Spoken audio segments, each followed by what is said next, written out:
한때 청소년들이 많이 다니던 골목 어귀에 보면 돈 100원 넣고 주먹으로 치는, 그러면 점수가 쫙 올라가는 오락기가 있었어요. 그 남자애들이 모여가지고 누구 주먹이 센지 한번 겨뤄보자. 그래서 가서 100원 넣고 치면 점수가 대략 올라가는 그런 거, 아마 여러분도 보신 분도 계실 거고 해보신 분도 아마 계실 것 같습니다. 보통 남자애들은 이런 거 하러 갈 때 이제 막 거들먹거리죠. 내가 얼마나 주먹이 센지 알아? 내 초등학교 때 별명이 돌주먹이었어. 뭐 이렇게 막 이야기합니다. 그럼 옆에 애가 초등학교 때 이야기하지만 나는 중학교 때 옥상에서 16대 1로 싸워가지고 그 중에 5명이 기절하고 3명이 깁스했어. 막 이렇게 이제 막 떠벌리면서 막 자기가 뭐 대단한 것처럼 큰 소리 뻥뻥 치면서 갑니다. 그런데 중요한 거는 얼마나 큰 소리를 쳤느냐가 아니라 거기 때려보면 점수가 다 나오는 거죠.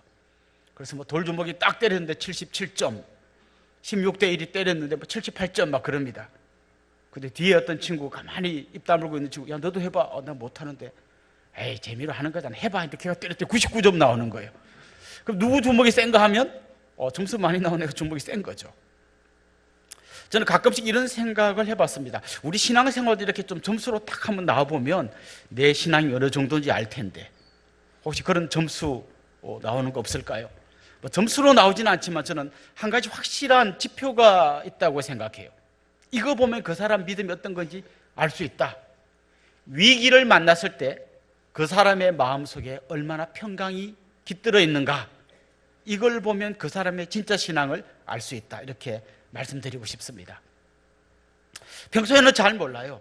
그냥 뭐 주여 많이 하고 막 목소리 좀 홀리 보이스로 할렐루야 이런 거 하면 믿음 좋은 것 같지만, 진짜 위기를 만났을 때 그 사람이 어떻게 반응하는가, 진짜 그 사람 마음속에 그 위기 속에서도 평강이 있는가, 이걸 보면 그 사람의 믿음의 실체를 알 수 있다는 것이죠. 감리교를 창시한 요한 웨슬레라고 하는 사람이 저 영국에서 미국까지 가서 미국에 있는 인디언들에게 복음을 전해야겠다. 그러니까 얼마나 대단한 열정이에요. 그 복음을 전하러 가기 위해서 대서양을 횡단하는 배를 타고 이제 미국의 조지아주라고 하는 그 목적지를 향해서 가고 있었어요. 그런데 이제 미국에 도착하기 한 10일 정도 남았는데 그때 어마어마한 풍랑을 만났습니다. 그 타고 가던 배의 돛대가 꺾여지는, 그야말로 이제 뭐 다 죽었다 하는 정도의 풍랑을 만난 거예요. 배 안에 있는 사람들이 막 이리저리 뛰고 소리를 지르고 울고 막 거의 고황 상태에 빠졌습니다. 웨슬레도 너무너무 두려워서 어찌할 바를 모르고 있었습니다. 그런데 그때 배 한켠에서 사람들이 모여서 조용하게 기도하고 찬송하고 있는 거예요. 딴 사람들은 막 죽는다고 소리치고 아우성인데 그분들은 마음이 평안한 상태로 그냥 기도하고 찬송하고 있는 거예요. 그 사람들은 경건주의, 우리 기독교의 좀 경건주의의 그쪽 계열에 속한 모라비안파 사람들인데 굉장히 평안한 마음으로 기도하고 찬송하는 걸 보고 웨슬리가 굉장히 충격을 받았어요. 나는 이렇게 두려운데 저 사람들은 왜 저렇게 조용하고 평안하지? 그래서 나중에 그분들에게 물어보았습니다. 당신들은 두렵지 않았습니까? 저희들은 두렵지 않았습니다. 아니 여기 여자들도 있고 애들도 있는데 안 무서웠단 말이에요. 우리는 전혀 무섭지 않았습니다. 그때 웨슬리가 굉장히 큰 충격을 받았어요. 자기 믿음을 근본부터 새롭게 점검해보는 계기가 되었어요. 저는 여러분에게 한번 그런 질문을 던져보고 싶습니다. 우리 인생을 살다 보면 얼마나 많은 풍랑이 휘몰아쳐 옵니까? 그때 여러분의 마음속에 진정한 평강이 있습니까? 만약 없다면 왜 없는 걸까요?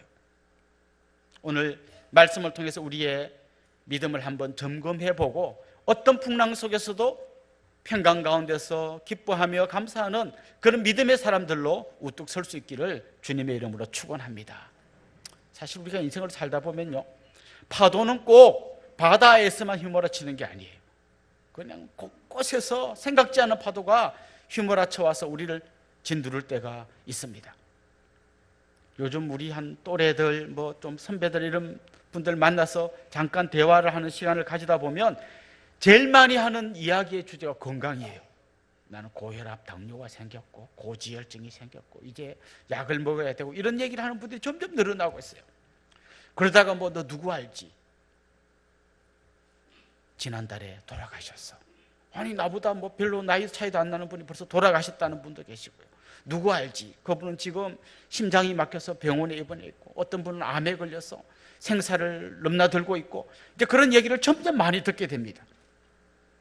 진짜 우리가 건강을 잃어버리고 생사를 넘나드는 그 중간에 서 있다면 우리 마음속에 밀려오는 이 불안함, 어떤 염려, 이런 거는 그냥 어떤 파도보다 더 큰 두려움을 우리에게 안겨다 줄 거예요. 그런가 하면 어떤 분들은 경제적인 문제를 호소하는 분들도 있습니다. 이제 전세값을 올려달라고 하는데, 지금 3천만 원 올려달라고 하는데 올려줄 돈이 없습니다. 딴 데 이사 갈 데도 없어요. 다 이 동네가 다 올랐어요. 뭐 그런 고민하는 분도 있겠습니다. 그럼 집 가진 분은 좋겠다. 그것도 그렇지도 않더라고요. 집 가진 분은 전세를 줬는데 이 사람은 나간다고 돈 달라는데 들어올 사람이 없다는 거예요. 그럼 이제 내 돈으로 줘야 되는데 줄 돈은 없고 들어오는 사람은 없고 전세는 돌려달라고 하고, 또 집주인은 집주인대로 고민해요. 요즘 초등학생들의 희망사항 중에 굉장히 랭킹 상위에 올라가는 것 중에 하나가 건물주더라. 건물주. 나는 건물주가 되고 싶어요. 그런데 또 건물주 이야기를 들어보면 그것도 만만치 않더라고요. 은행에서 대출 받아서 건물을 지었는데 세가 안 나가요. 세가 겨우 나가긴 했는데 월세를 안 줘요. 이제 막 이자는 갚아야 되고 이러다 경매 넘어가게 생겼습니다. 있는 분은 있는 분대로, 없는 분은 없는 분대로, 건물주는 건물주대로, 세입자는 세입자대로 다 힘들어요. 근데 이게 그냥 좀 참고 견딜 만한 거면 되는데 막 경매 넘어간다 하면, 당장 또 전세 나가라고 하면 어쩔 줄 몰라 하며 이렇게 경제적인 문제로 힘들어하는 분들도 있습니다. 그런가 하면 자녀들의 문제로 또 고민하고 근심하고 밤에 잠 못 주무시는 분들도 있습니다. 자녀들의 문제 3대 주제가 있습니다. 진학, 취업, 결혼. 우리가 대학 가야 되는데 떨어졌어요. 대학은 졸업했는데 취직이 안 돼요. 취직까지 되는데 장가를 안 갑니다. 온갖 고민들이, 부모님들 잠 못 들게 하는 수많은 문제들이 큰 파도, 작은 파도, 중간 파도 끊임없이 우리를 덮치는 걸 경험하게 됩니다. 이런 걸 어떻게 해결해 가야 되는가? 다른 세상 사람들이 하는 얘기를 이렇게 들어보면 주로 이런 거예요. 근거 없는 낙관론. 잘 될 거예요.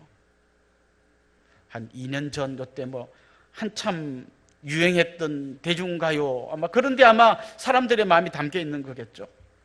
제목, 그대여 아무 걱정하지 말아요. 첫 소설이 그거예요. 그대여 아무 걱정하지 말아요. 그 다음 바로 나오는 게 뭔가 하면 우리 함께 노래합시다. 아무 걱정 말고 노래하자는 거예요. 그대의 아픈 기억들 모두 그대여 그대의 가슴에 깊이 묻어버리고 지나간 것은 지나간 대로, 그런 의미가 있죠. 이렇게 생각하고 그냥 마음 편하게 살자는 거예요.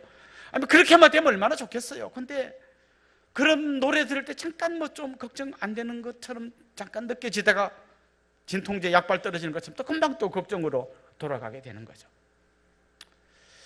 또 많은 남자분들 같은 경우는 다 복잡하고 그냥 잊어버리고 술이나 먹자. 술 취해서 정신 혼미해진 상태에서 노래방 가서 탬버린 좀 두드리고 그러면 좀 되고 그래도 안 되는 같은 사람들은 요즘 우리나라의 마약 인구가 급증하고 있습니다. 특별히 20대, 30대 아이들이 마약을 하고 있습니다. 그런 걸 통해서 좀 잊어버리자는 거죠. 파도는 휘몰아치고 사람들이 제안하는 방식 잘 될 거야, 잊어버리자, 이런 거는 진짜 진통제밖에 안 되는 거고요. 그럼 진짜 우리 이런 인생의 문제 앞에서 우리가 어떻게 반응해야 되는가? 영원히 변하지 않는 성경, 그 진리의 말씀인 성경에서는 뭐라고 이야기하는가? 그게 오늘 본문에 나오는데요. 너무나 간단하고 명료합니다. 첫 시작은 이렇게 시작됩니다. 아무것도 염려하지 마라. 그런 말은 나도 하겠어요. 아무것도 염려하지 마라. 그건 옛날 조금 전에 말한 노래 가사하고 똑같은 거잖아요. 그대여 아무 걱정하지 말아요. 근데 그까지 같아요. 그럼 걱정 안 하면 어떻게 해야 걱정 안 하는데요? 그러면 그 다음에 나오는 말이 뭔가 하면 하나님께 아뢰라, 이렇게 되어 있어요. 아뢰라라는 말은 그 원어를 직역해 보면 이런 뜻이에요. 너의 그 필요한 걸 하나님이 아시게 해라, 이거예요. 어떻게 아시게 하느냐? 기도와 간구를 통해서 아시게 해라, 이거예요. 그럼 기도와 간구 말고 다른 방법으로 하나님께 내 어떤 필요들을 알게 하는 방법이 있을까요? 기도 말고도? 기도 말고도 있어요. 원망, 불평, 단식, 한숨 이런 걸 통해서도 하나님께 우리 이야기를 할 수 있습니다. 우리 어린 아이들을 보면 잘 이해될 거예요. 말도 못하는 어린 아이들은 어떻게 자기 의견을 부모에게 표시합니까? 울면 돼요. 그냥 배고파요. 엄마 배가 고픈데 우유 좀 주시면 안 될까? 이런 말 할 필요 없어요. 그냥 냥냥 울면 그냥 엄마가 알아서 우유를 줍니다. 나 쉬했는데 기저귀 좀 갈아주세요. 뭐 말이 안 통하니까 그냥 울면 돼요. 막 무조건 울고 떼쓰면 돼요. 그럼 엄마가 다 해줘요. 한 사춘기 청소년쯤 되면요, 이제 부모님들이 귀에 통역기를 끼고 살아야 돼요. 그냥 걔 말을 그대로 들으면 안 되고 통역해서 들어야 돼요. 나 밥 안 먹어. 아, 얘가 배가 불러서 밥 먹기 싫구나. 이게 아니라 뭔가 좀 화가 났구나 이거죠. 근데 엄마가 이제 그 눈치로 그걸 알아 먹어야 되는 거예요. 나 밥 안 먹어. 아, 얘가 친구들이 다 뭐 핸드폰 샀다고 이야기하더니 얘가 지금 핸드폰이 갖고 싶다. 요 말을 밥 안 먹으라고 말하는구나. 이렇게 알아들어야 돼요. 또 뭐 둘째가 막 이야기합니다. 엄마는 형만 좋아하지? 막 그러면 그 말을 그냥 고지고대로 들으면 안 되고, 아, 형 신발 사줬더니 지 안 사줬다고 또 엄마 신발 사주세요. 그 얘기구나. 이렇게 알아들어야 돼요. 사실 하나님도 우리가 미숙하고 어리기 때문에 우리가 그냥 하나님께 떼쓰고 울고 보채면 하나님이 사실 다 알아들으셔요. 그 애굽에서 종살이 하던 이스라엘 백성들이 그냥 하나님 앞에 탄식하고 죽겠다 할 때 하나님은 그들의 신음소리와 탄식소리를 다 들으셨어요.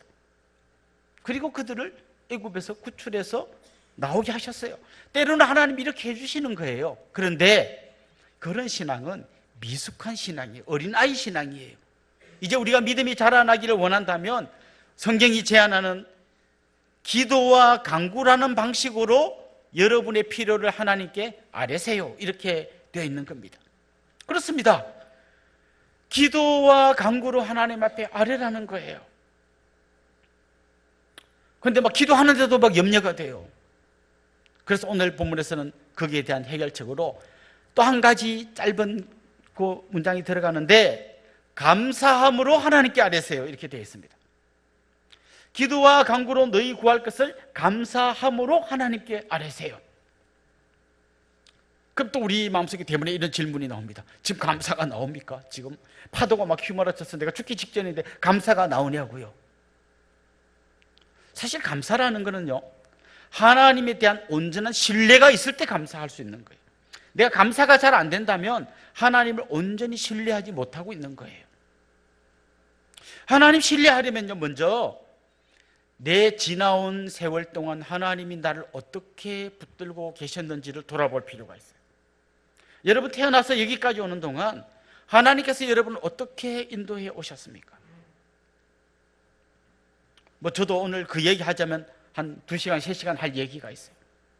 그 힘들고 어려운 시간 동안 하나님이 나를 붙들고 여기까지 오신 거예요. 그런데 그 모든 하나님이 하신 일 중에 가장 크고 가장 놀랍고 가장 감격적인 일은 뭔가 하면, 하나님께서 죄로 말미암아 영원히 멸망할 수밖에 없는 나를 위해서 자기 아들을 보내주셨다는 거예요. 뭐 그때 뭐 쌀이 없는데 먹을 걸 줘서 이런 거하고는 비교할 수 없는 하나님이 자기 아들을 보내셔서 나를 구원해 주신 이야기, 이 이야기 하나로 내 지나온 모든 날은 그냥 감사와 감격으로 요약이 되는 거예요. 여기에 대한 신뢰가 있으면요, 미래에 대한 신뢰도 있는 거예요. 과거에 하나님께서 나를 위해 아들을 주셨는데 지금 파도가 휘몰아쳐 오는데 앞으로 어떻게 될까? 과거를 돌아보니까, 아니, 아들 주신 분이 내 미래를 책임져 주시지 않겠느냐, 이런 확신이 생기게 되는 거죠. 그래서 바울은 로마서 8장 32절에서 이렇게 말씀하십니다. 자기 아들을 아끼지 아니하시고 우리 모든 사람을 위하여 내주신 이가 어찌 그 아들과 함께 모든 것을 우리에게 주시지 아니하겠느냐. 그 로마서 8장에 보면 바울이 뭐라고 고백하는가 하면, 나는 지금 도살장에 끌려가는 양 같습니다. 여러분, 지금 도살장에 양이 끌려와 있어요. 앞에 양들이 막 죽어나갑니다. 내 차례가 점점 다가옵니다. 이제 나도 저기 끌려가서 죽겠구나. 막 그 극도의 불안과 초조함으로 가득 차 있어야 될 그 순간에 그가 뭐라고 이야기하는가 하면, 하나님이 나를 위해 아들을 주셨는데 뭐 딴 걸 뭘 아끼시겠느냐, 이런 당당함이 있는 거예요. 담대함이 있는 거예요.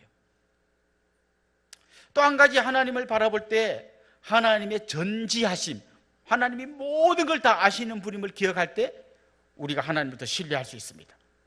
오늘 본문에 보면 하나님을 이야기하면서 모든 지각에 뛰어난 하나님의 평강, 뭐 이런 말이 나옵니다.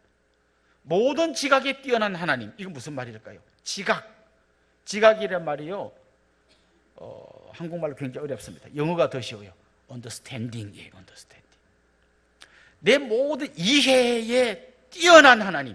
그 우리의 이해, 우리의 생각은 이런 거예요. 여기서 이렇게 가면 이렇게 가서 이렇게 가서 이렇게 하면 되겠다, 이렇게 요것밖에 모르는 거죠. 그런데 하나님은 그 정도를 보는 게 아니라 그냥 크고 광대하신 그 하나님의 지혜로 이걸 내 인생을 내려다보는 거예요. 쉽게 말하면 바둑 입문자하고 바둑 구단하고가 바둑 알을 놓는 방식이 다른 거죠. 바둑 입문자는 어떻게 바둑 알을 놓습니까? 어쩌면 옆에 있는 돌을 하나 더 잡아먹을까 해서 막 걔만 막 따라다닙니다. 그런데 이렇게 바둑의 고수들은 보면 뭐 말도 안 되게 놓아요. 이렇게 저기 하나 놔요. 여기서 막 지금 내 알이 하나 죽으려 하는데 그거 살릴 생각 안 하고 저쪽에 하나 놓습니다. 이게 또 뭐지 하면 여기 또 하나 놓고요. 지멋대로 막 놓는 것 같아요. 나중에 보면 그 사람이 이겨요. 하나님이 일하시는 거하고 우리가 기대하고 바라는 것 사이에는 그야말로 하늘과 땅만큼의 차이가 있습니다. 나는 당장 오늘 밤에 요 문제가 해결돼서 내일 이렇게 되게, 그걸 내가 기도하지만 하나님은 그것보다 더 좋은 걸 우리에게 주시기를 원하셔요. 더 좋은 때에 더 좋은 것, 더 정확하게 말하면 가장 좋은 때에 가장 좋은 것을 주시기 원하셔요. 하나님이 그런 분이시다, 모든 지각에 뛰어난 분이시다, 그걸 믿고 그냥 하나님이 내가 구하는 것보다 훨씬 좋게, 가장 좋게, 가장 좋은 때에 응답해 주실 거야, 그걸 딱 믿으면요, 그때 우리는 어떤 상황 속에서도 감사하며 기도할 수 있는 거예요. 사실 이걸 제일 잘 보여주신 분이 예수님이세요. 예수님께서 하나님께 감사의 기도를 드린 장면이 성경에 몇 군데 소개되어 있는데요, 예를 들면 이런 겁니다. 오병이어의 기적을 행하시기 전에 예수님께서 감사의 기도를 드리셨어요. 이게 무슨 말인가 하면, 자, 보리떡 5개와 물고기 2마리를 갖고 5,000명을 먹이셨잖아요. 그런데 딱 보리떡 5개와 물고기 2마리가 어마어마한 떡과 물고기로 바뀔 때 예수님이 막 놀라면서 하나님 감사합니다 한 게 아니라, 아직 예수님의 손에는 보리떡 5개와 물고기 2마리밖에 없어요. 먹여야 할 청중은 남자만 해도 5,000명이에요. 말도 안 되는 상황이에요. 근데 이미 주님은 그때 감사의 기도를 올리셨어요. 상황은 말도 안 되는 상황인데 주님의 입에서는 이미 감사의 기도가 하나님 앞에 올려지고 있었던 거예요. 또 예수님께서 감사한 대표적인 본문이 어딘가 하면 죽은 나사로를 살리시는 본문이에요. 그 나사로의 무덤 앞에 갔을 때 죽은 지 나흘이나 지나가고 시체 썩는 냄새가 났어요. 여러분, 이 냄새 얼마나 독하고 역한지 아시죠? 저는 이 병원 부대의 운전병이었어요. 우리 병원 부대에는 구급차가 있습니다. 가끔씩 거기에 이제 시신을 실을 때가 있는데요, 그때 되면 그 악취가 말도 못합니다. 자, 지금 나사로의 무덤에 갔는데 그 썩은 악취가 날 정도의 지금 뭐 너무나 절망적인 상황인데, 그때 주님 뭐 하시냐면 감사의 기도를 올리셔요. 감사의 기도를 올리셔요. 아직 얘가 살아난 게 아닙니다. 아직 무덤 안에 있습니다. 아직 썩은 냄새가 나고 있습니다. 그런데 이미 주님은 그때 감사의 기도를 올리고 계신 거예요. 왜냐하면 확실히 일하실 하나님을 향한 온전한 신뢰가 있었기 때문에 그냥 미리 감사하며 기도하는 거예요. 감사의 기도를 올리고 나서 나사로야 나오느라 할 때 나사로가 걸어서 나온 거예요. 심지어 주님은 성만찬을 행하시면서도 감사의 기도를 올리셨어요. 여러분, 성만찬이 뭡니까?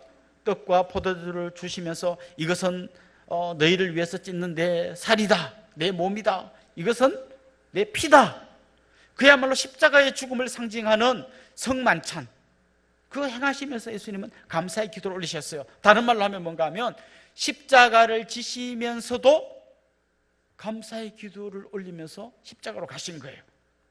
우리가 이미 잘 아는 것처럼 예수님은 이 잔을 내게서 옮겨 주시옵소서라는 기도도 드렸어요. 그러니까 예수님도 이걸 피하고 싶었어요. 어떻게 하면 좀 이 피하고 다른 길이 없을까 그런 고민하며 기도를 하긴 했어요. 그렇지만 한 가지 확실한 건 뭔가 하면 내가 짊어지기 힘든 일이고 감당하기 어려운 일이고 정말 나는 너무 통과하고 싶지 않은 길이지만 하나님이 이 길이 제일 좋은 길이라고 주실 것이기 때문에 감사의 기도를 올려드린 거예요. 그래서 우리의 감사는 그냥 좋은 일, 기쁜 일, 정말 누가 봐도 잘 됐다고 할 일, 그런 것 때문에만 감사하는 게 아니라 그걸 뛰어넘는 감사를 우리가 올려드려야 하는 거예요. 우리가 잘 아는 찬송 중에 날 구원하신 주 감사라는 찬송이 있습니다. 날 구원하신 주 감사. 이 가사에 보면 2절에 이런 내용이 나와요. 응답하신 기도 감사, 거절하신 것 감사. 때로는 거절하신 것도 내 짧은 생각으로는 너무 안 좋은 일 같지만 모든 지각에 뛰어난 하나님께서 보실 때는 이 거절하는 게 오히려 은혜구나. 그래서 내가 거절한 것임에도 불구하고 감사를 드린다는 거죠. 3절에는 이런 가사도 나옵니다. 길가에 장미꽃 감사, 장미꽃 가시 감사. 이게 이제 우리의 감사의 수준을 높여가는 거예요. 어디서부터 시작된다고요? 하나님에 대한 신뢰, 과거에 하나님께서 내게 행하셨던 그 큰 일을 돌아보면서 또 모든 것을 다 아시는 전지전능하신 그 하나님을 내가 신뢰하면서 미리 감사하는 거예요. 내 생각대로 안 되는데도 감사하는 거예요. 그런데 참요 재밌는 게 뭔가 하면 믿음과 감사 사이에는요 선순환이 일어나요. 하나님을 신뢰하면 감사가 나오게 돼 있어요. 근데 더 놀라운 건 뭔지 아세요? 감사하다 보면 하나님을 더 신뢰하게 돼 있어요. 아버지 학교에 가면 이런 숙제를 내줍니다. 아내가 사랑스러운 이유 10가지 써오세요. 우리 형제님들 이야기 들어보면 머리 터지는 줄 알았대요. 아무리 생각해도 생각이 안 난다. 그래서 그래도 10가지 숙제니까 막. 근데 그 아내가 잘하는 게 이제 막 고민하다 보니까 한 가지는 생각나는데 요리를 잘하는 거 생각난대요. 그래 요리를 잘한다 이러면 한 개밖에 안 되니까요. 그걸 10개로 나눠서 온 거예요. 김치찌개를 잘 끓인다, 샐러드를 잘 만든다, 전부 다. 근데 요약하면 한 가지밖에 없어. 요리를 잘한다 이건데. 근데 놀란 게 뭔가 하면요, 막 쥐어 짜면서라도 그 감사하고 아내가 사랑스러운 이유를 기록하고 나면 놀랍게도 진짜 아내가 사랑스럽게 보인대요. 사랑스러워서 쓰는 건데 쓰다 보니까 더 사랑스러워진다는 거예요. 또 뭐 그 다음 주에 가면 아들이 사랑스러운 이유 10가지 써오세요.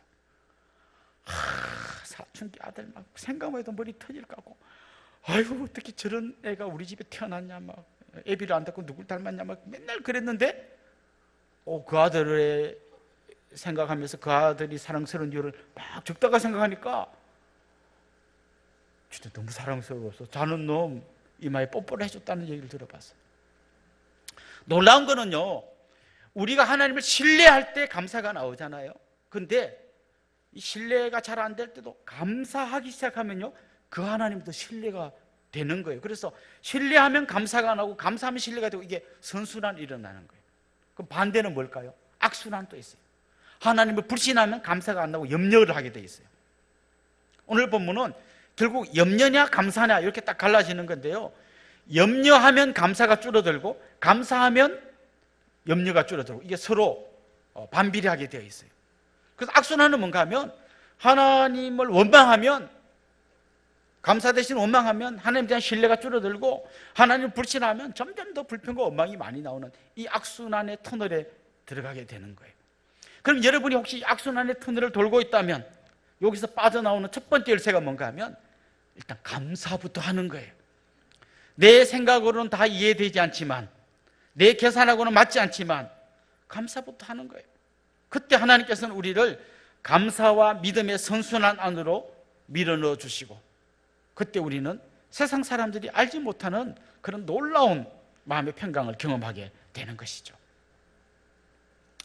낚시할 때 보면 이렇게 떡밥을 딱 달아서 던지면 물고기가 그 떡밥 먹으려고 옵니다.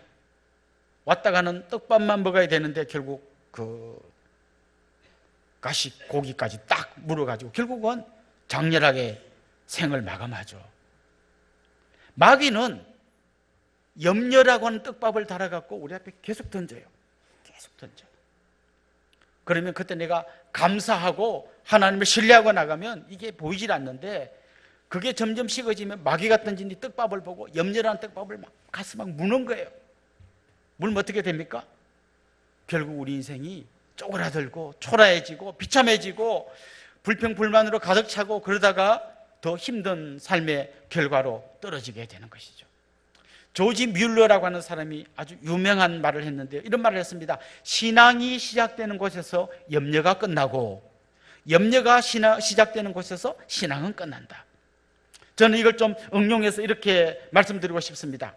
감사가 시작되는 곳에서 염려가 끝나고 염려가 시작되는 곳에서 감사가 끝난다. 여러분 안에 감사가 넘쳐날 때, 그게 하나님 앞에 기도로 올려드릴 때, 그때 여러분의 모든 염려가 끝나게 될 줄로 믿습니다. 그래서 오늘 본문은 구체적으로 이렇게 약속하고 있습니다. 7절 말씀 우리 같이 한번 읽어볼까요? 모든 지각에 뛰어난 하나님의 평강이 그리스도 예수 안에서 너희 마음과 생각을 지키시리라. 모든 지각에 뛰어난 하나님의 평강이, 여러분이 감사하며 하나님 앞에 기도하며 나아갈 때 그 모든 염려를 날려보내 주시고 세상이 이해할 수 없는 하나님의 평강으로 여러분을 지켜주실 거예요. 어떤 분은 또 이렇게 이야기합니다. 하나님의 평강이 너희 마음과 생각을 지켜주지 마시고, 그건 됐고 내 지갑을 좀 지켜주시면 좋겠어요. 우리 아들 합격증을 좀 지켜주시면 좋겠어요. 근데 여러분, 그 지갑이 가득 찼다고 염려가 사라지는 거 아니에요. 합격증 들었다고 염려가 사라지는 거 아니에요. 결국 하나님이 우리의 마음과 생각을 지켜주시면, 그래서 우리 마음속에 세상이 이해할 수 없는 하나님의 평강이 가득 차게 될 때 우리는 어떤 절망의 순간에도 기쁨의 찬송을 부를 수 있고, 서두에 말씀드렸던 그 모라비안 교인들이 그 파도가 휘몰아치는 바다 한가운데서도 평강 가운데서 찬송할 수 있었던 바로 그런 자리에 이르게 될 줄로 믿습니다. 오늘 본문을 기억하십시오. 염려를 멈추십시오. 대신 기도하십시오. 기도하실 때 감사의 기도를 드리십시오. 감사하기 위해서는 하나님에 대한 온전한 신뢰가 필요합니다. 지나온 날 하나님 어떻게 나를 붙드셨는지 돌아보면서 하나님 신뢰하고 감사하면 좋겠고요. 하나님이 내 모든 것을 아시고 모든 지각에 뛰어난 분임을 알고 가장 좋은 길로 인도하실 것을 믿고 감사의 기도를 올리시면 좋겠습니다. 그때 하나님께서 오늘 본문에 약속하신 대로 하나님의 평강으로 여러분의 마음과 생각을 지켜주실 줄로 믿습니다. 기도드리겠습니다. 살아계신 우리 하나님 아버지, 감사와 찬송을 올려드립니다. 지나온 우리의 삶을 돌아볼 때 하나님의 은혜가 아니었으면 단 한 걸음도 걸어갈 수 없는 절박함 가운데 있었음을 고백합니다. 그 가운데서 하나님께서 우리를 건지시고 여기까지 이끌어 주신 줄로 믿습니다. 특별히 우리를 죄와 죽음에서 건져주시고 아들을 보내셔서 대신 죽게 하심으로 우리에게 영원한 생명 주신 이 은혜가 정말 우리의 가슴 속에서 샘물처럼 솟구쳐 오르게 하여 주시옵소서. 오늘도 감사함으로 하나님 앞에 나아가 기도하는 성도들의 간절한 기도마다 귀 기울여 주시고 가장 좋은 때에 가장 좋은 곳으로 응답하여 주옵소서. 예수님의 이름으로 기도드리옵나이다. 아멘.